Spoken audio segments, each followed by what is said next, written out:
တူတူဆောင်တွေ့ခဲ့စမပြောပြခဲ့တဲ့စကားလေးတစ်ခုမှ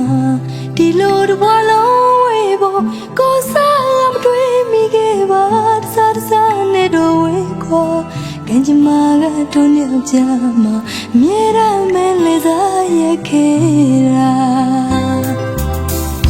ပျော်ရွှင်ခြင်း